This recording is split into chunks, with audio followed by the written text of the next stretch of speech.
الشيطان الرجيم بسم الله الرحمن الرحيم Assalamualaikum warahmatullahi wabarakatuh. Innal hamdalillah nahmaduhu wa nasta'inuhu wa nastaghfiruh wa na'udzu billahi min shururi anfusina wa sayyiati a'malina. May yahdihillahu fala mudilla lahu wa may yudlil fala hadiyalah. Asyhadu an la ilaha illallah wahdahu la syarika lah wa asyhadu anna Muhammadan 'abduhu wa rasuluh. Qala Allah ta'ala a'udzu billahi minasy syaithanir rajim. Ya ayyuhalladzina amanu taqullaha haqqa tuqatih wa la tamutunna illa wa antum muslimun.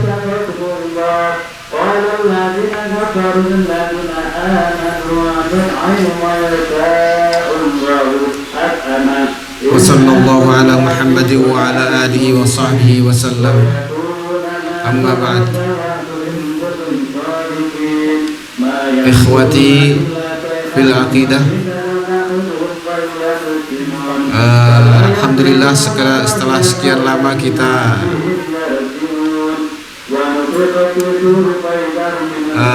kita off, Allah memberikan kesempatan kita untuk saling bertausiah, untuk belajar bersama. Dalam hal ini tentang pembatal keislaman, kita masih belum selesai. Kenapa saya rinci setiap pembatal? Karena ini sangat pentingnya. Banyak orang yang tidak tahu, banyak yang orang tidak sadar. Sebenarnya dia telah melakukan amalan-amalan yang telah membatalkan keislamannya, tapi dia tidak bersadar, tidak sadar diri karena kejahilannya, karena ketidaktahuannya, sehingga dia pun tidak semangat dalam mempelajari Islam karena dia tahu bahwasanya di sana banyak amalan-amalan yang di sana dengan amalan itu seseorang bisa keluar dari Islam. Baik.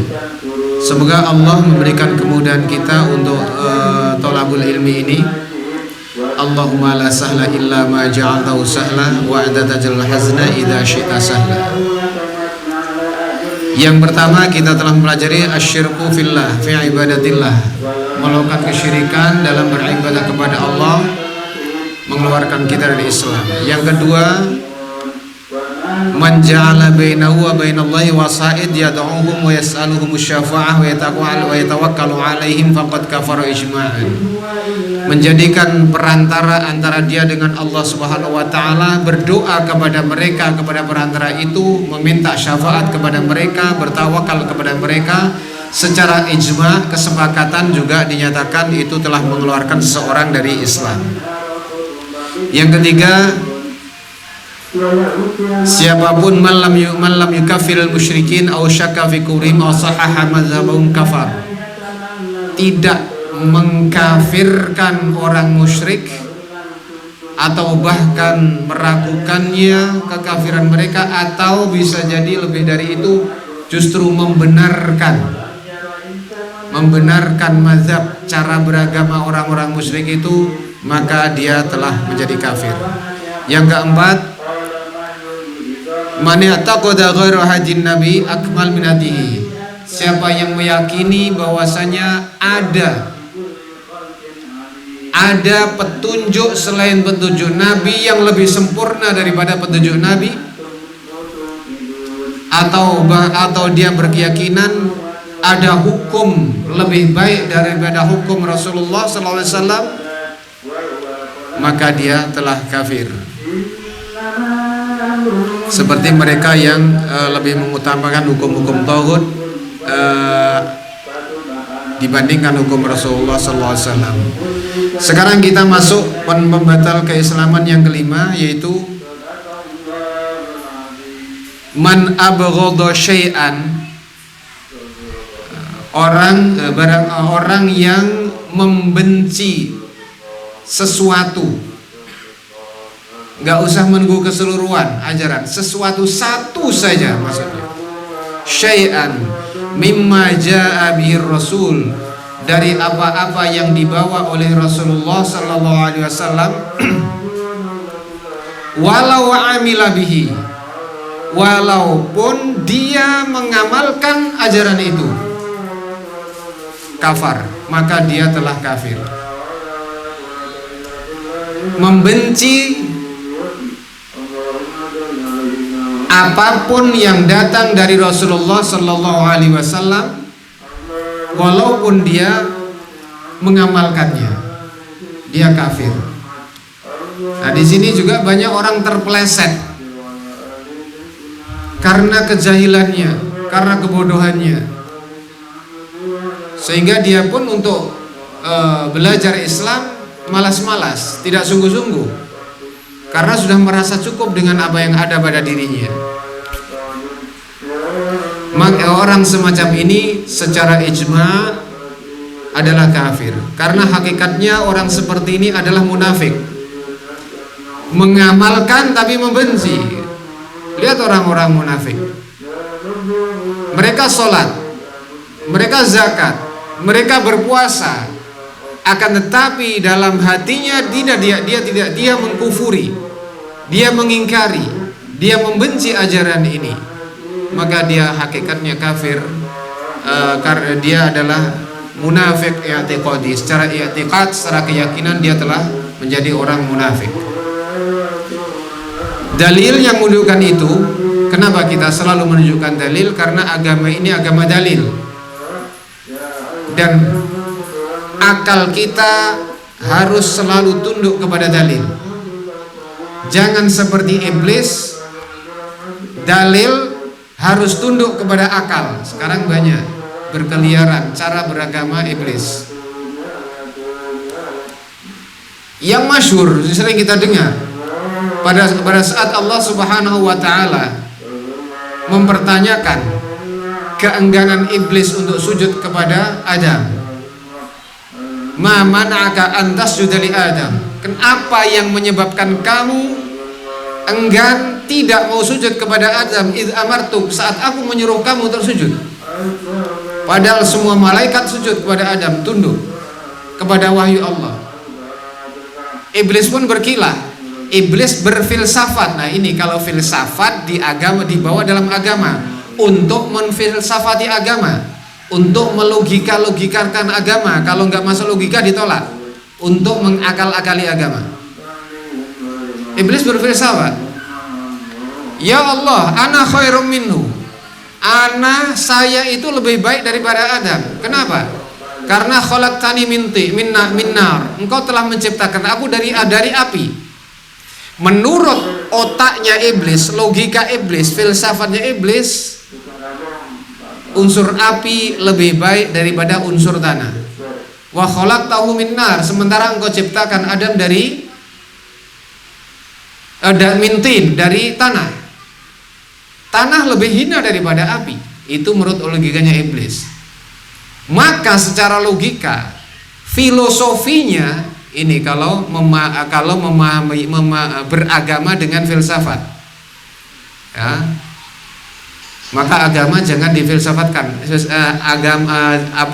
Otak ini tunduk saja pada agama, pada dalil. Menurut filsafatnya, tidak mungkin yang tercipta dari unsur yang lebih mulia tunduk kepada yang tercipta dari unsur yang lebih hina.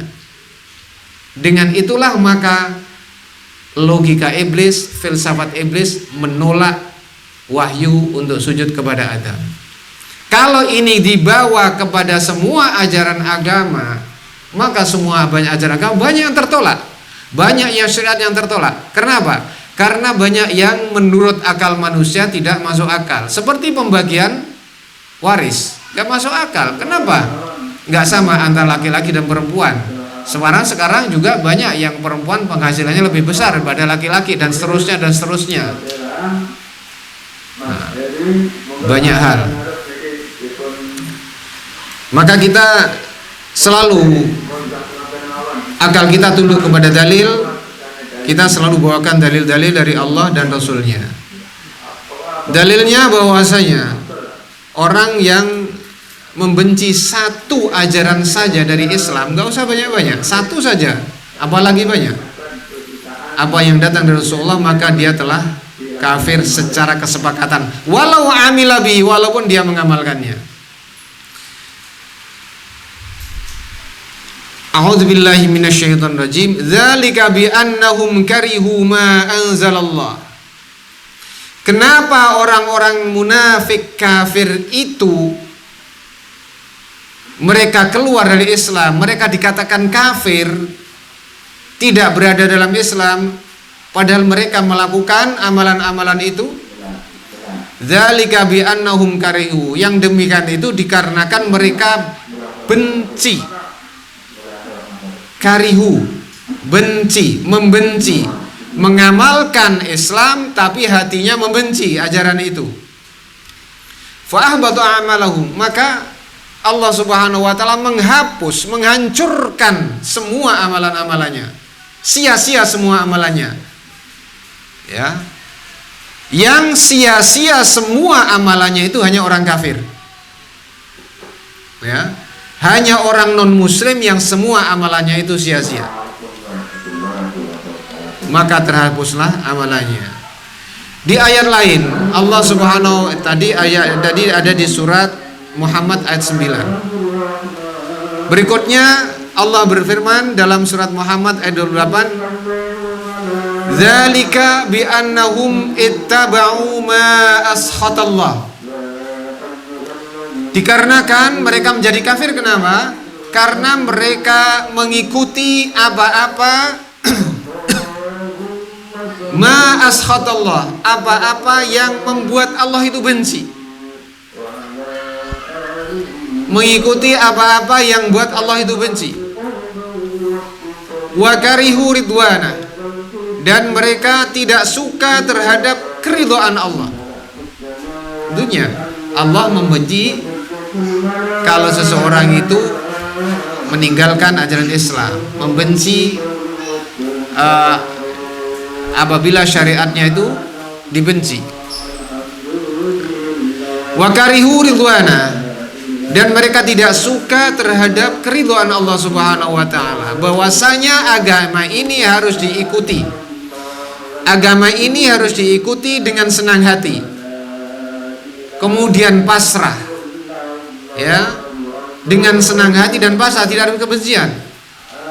Mereka tidak mengikuti dengan senang hati, maka mereka adalah mengikuti sesuatu yang dibenci oleh Allah Subhanahu wa taala.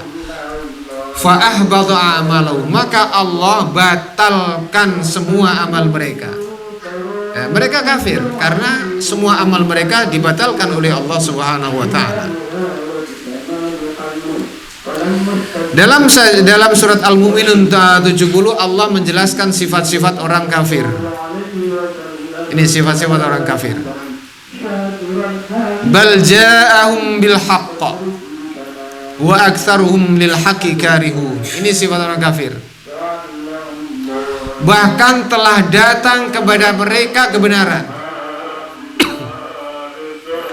Jadi setiap kali datang kebenaran kepada mereka, wa aktsaruhum lil haqqi karihun, mayoritas mereka benci terhadap kebenaran. Sifat orang-orang kafir, membenci kebenaran. Maka berhati-hatilah apabila di antara kita, naudzubillah, ada rasa benci terhadap satu saja dari syariat Islam. Hati-hati, itu sifatnya orang kafir. Di surat At-Taubah 54 Allah pun berfirman, "Wala ya'tuna as-salata illa wa hum kusala." Orang-orang munafik itu enggak menegakkan salat, melainkan mereka mendirikan salat dalam keadaan malas. Dalam keadaan malas. Wala yunfiquna illa wa hum karihun.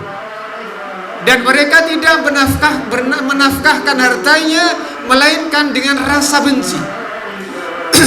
Kalau mereka mengeluarkan harta dengan rasa kebencian, mereka beramal dengan rasa benci. Itu sifat-sifat orang-orang kafir. Dalam ayat lain Allah Subhanahu wa taala berfirman tentang terhadap orang-orang munafik, mereka yang tidak mau ikut perang, mereka yang duduk-duduk ada di rumah pada saat panggilan jihad datang. Dalam firman-Nya, farihal mukhallafuna bimaq'adihim. Orang-orang munafik itu bergembira dengan mereka ditinggalkan, tidak ikut perang, tidak ikut berjihad. Mereka tinggal duduk-duduk di rumah mereka. Khilafah Rasulullah, di belakang Rasulullah sallallahu alaihi wasallam. Gak ikut, ada kesenangan. Wa karihu, dan mereka benci. Sifat kemunafikan, hati-hati kalau itu ada pada diri kita. Dan mereka benci ayyujahidu bi amwalihim wa anfusihim fi sabilillah. Dan mereka benci berjihad di jalan Allah Subhanahu wa taala dengan harta mereka dan jiwa-jiwa mereka. Hati-hati, waspada kalau ini ada pada diri kita, membenci amalan-amalan Islam. Maka di sini ada ketentuan kebencian, ada ketentuan kebencian yang membatalkan keislaman, yang menyebabkan seseorang keluar dari Islam, yaitu man abghada syai'an mimma jaa bihi Rasul. Siapapun yang membenci sesuatu dari ajaran ini, ya, sesuatu sudah mengeluarkan dari Islam. Apalagi kalau membenci keseluruhannya. Ketentuannya, membenci keseluruhan syariat Islam, dia telah kafir. Contohnya apa? Membenci seluruh syariat. Seperti orang-orang munafik, mereka sholat, mereka zakat, mereka beramal, tapi hatinya, etikatnya mereka membenci seluruh ajaran ini. Kemudian yang kedua, membenci masalah-masalah pokok dalam agama, maka dia telah kafir. Membenci masalah-masalah pokok dalam agama, misalnya membenci syariat salat, membenci syariat zakat, membenci syariat puasa dan lain-lain. Ini masalah-masalah pokok, maka dia telah kafir. Atau seseorang membenci masalah-masalah yang sudah jelas dalam agama. Apa masalah-masalah yang sudah jelas agama? Contohnya, berjamaah dalam masjid bagi kaum lelaki itu adalah sesuatu yang sudah jelas dalam agama ini. Kemudian seseorang membenci masalah berjamaah sholat dalam masjid, keluar dari Islam. Artinya dia membenci syariat adanya sholat berjamaah di masjid bagi kaum lelaki. Ini masalah sudah jelas dalam Islam. Atau membenci syariat poligami, baik itu lelaki maupun perempuan, dia keluar dari Islam. Membenci syariat poligami, membenci syariatnya, keluar dari Islam. Bukan membenci suaminya kalau berpoligami secara tabiat, itu bukan, itu tidak mengeluarkan dari Islam. Kemudian ada seorang istri membenci suaminya kalau berpoligami, dia tidak membenci syariatnya, tapi membenci perilaku suaminya kalau dia suka menikah dan menikah, berpoligami. Itu tidak mengeluarkan dari Islam. Dia tidak dia membenci syariatnya, tapi membenci sosok suaminya, tidak. Maka di sini seorang akhwat masih aman. Masih aman. Kalau membenci syariatnya maka dia telah keluar dari Islam. Ya. Mohon maaf ya, ini kajiannya ini tegang dan terus karena bersaing dengan dengan saudara kita yang sudah ngaji juga. Dan mungkin kita perpendek, gak usah panjang-panjang. Dan mungkin tidak ada sesi pertanyaan.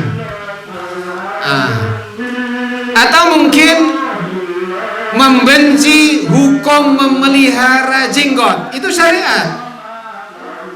Memelihara jenggot, ya, baik yang lebat ataupun yang tipis seperti yang ngomong ini. Ya, itu syariat Islam. Membenci syariat tentang hukum membelahjaranya jenggot tidak boleh. Ya, karena dia memberi syariatnya, karena ini ada syariatnya, dia tak keluar dari Islam. Gak ada khilaf secara ijma, gak ada khilaf. Gak ada dalilnya memberi bahwasanya dalam masalah ini kita boleh meninggalkan memotong jenggot sampai bersih, gak ada dalilnya. Syariatnya jelas. Yang ada khilafiyah itu, yang ada yang perlu garis bawahi, yang ada khilafiyah tentang jenggot itu dalam hal memendekkan. Seperti pendapat Syekh Al-Albani, boleh memendekkan jenggot sebatas dia sepanjang satu kepal seperti ini, boleh dipotong. Kalau ini nggak ada masalah, ini khilafiyah nggak ada masalah. Yang bermasalah itu membersihkan jenggot itu, karena syariatnya jelas. Maka di sini ada kewajiban setiap muslim mencintai syariat Allah. Kita ingat kembali kepada syarat la ilaha illallah, cinta. Ada syarat saya cinta, mencintai syariat Allah Subhanahu wa taala. Tidak boleh kita membencinya. Mencintai la ilaha illallah dan mencintai orang-orang yang mengucapkan la ilaha illallah. Membenci adalah kemunafikan. Dari sini kita tahu bahwasanya membenci sunnah Rasulullah sallallahu alaihi wasallam, dia adalah munafik i'tiqadi atau kafir. Munafik secara keyakinan, i'tiqadi atau kafir. Padahal Allah Subhanahu wa taala menyatakan dalam Al-Qur'an, innal munafiqin fid darkil asfali minan nar. Sesungguhnya orang-orang munafik itu berada dalam di kerak api, kerak neraka. Adapun orang-orang yang beriman, dalam syarat la ilaha illallah juga ada sidqu. Artinya membenarkan, kita tidak boleh berdusta. Adapun orang-orang yang beriman, mereka adalah orang-orang yang bergembira dengan datangnya syariat Allah Subhanahu wa taala. Setiap kita begitu menemui syariat yang kita belum tahu, kita harus gembira, harus senang. Kita belum tahu suatu, kemudian datang, oh ini syariat yang benar dari Allah Subhanahu wa taala, apapun bentuknya syariat itu kita harus senang. Itu sifat orang-orang yang beriman. Perhatikan ayat Allah Subhanahu wa taala tentang orang-orang Nasrani yang masuk Islam. Jelas Allah Subhanahu wa taala mengatakan, wa idza sami'u ma unzila ila rasul. Orang-orang Nasrani yang masuk Islam, wa idza sami'u ma unzila ila rasul, tatkala mereka mendengarkan apa-apa yang diturunkan kepada Rasulullah sallallahu alaihi wasallam, tara a'yunahum tafidu minad dam'i mimma arafu minal haqq.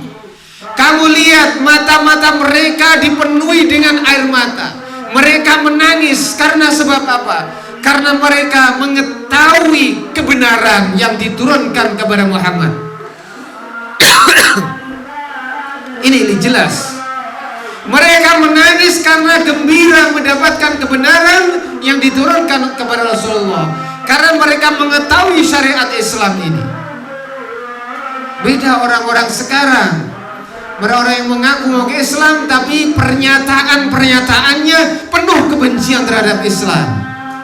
Kita saksikan, gak usah kita bicarakan, saksikan saja, banyak yang seperti itu.